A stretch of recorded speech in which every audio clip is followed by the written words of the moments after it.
jump into condo assessments today, and we're going to talk about what they owe and when to disclose. So a question that normally we don't even get asked until it's almost too late. Here's the fact pattern, right? You've got a buyer or a seller involved in a condo transaction. Yep. Everybody knows, I think, for the most part, that condos are powered by the dues that are paid by the individual unit owners, which can cover a multitude of things. What we're really kind of honing in on today are the additional assessments.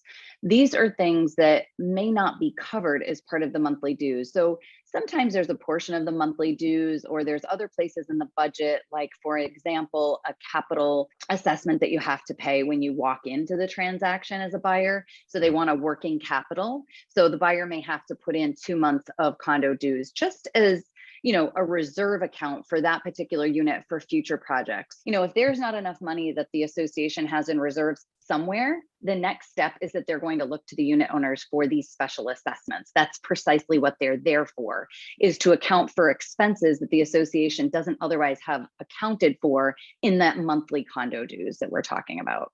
Makes a ton of sense. We've seen sometimes assessments where they've thrown people's ability to purchase.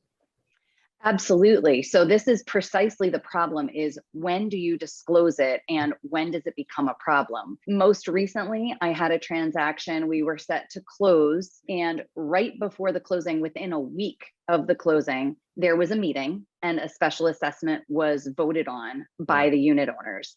Now, in that case, the sellers did the right thing. The seller was acting in a trust capacity, and her attorney recommended that they disclose it to the buyer because they didn't want there to be a post-closing issue of, we didn't tell you. Yes. Didn't exist at the time of the signing of the purchase and sales agreement, and it wasn't even referenced on the resale certificate. So for those who have never purchased a condo or been involved, a resale certificate is sort of the clean bill of health that you need at the time of closing in order to determine what is outstanding and what expenses are forthcoming. The 10-day period for the review for the condo docs generally starts once you've received the condo documents. So if the listing agent or the seller just is unable to produce that information, then usually the buyer still has additional days for the review. And of course, the resale certificate also gives an additional review once that comes over, but usually the buyers don't get that until right before the closing, which, if you're the listing agent or the seller side, you should be worried about, well, what is that resale certificate going to say? If it says something the buyer can't live with, the buyer can actually walk away from the transaction very close in time to the closing, if that's when you deliver it, and get their deposit back and not have to perform on the transaction. So there's, kind of two strategies that you can implement. One, as a seller, make sure you're aware of what is coming down the pike potentially and disclose it and get ahead of it.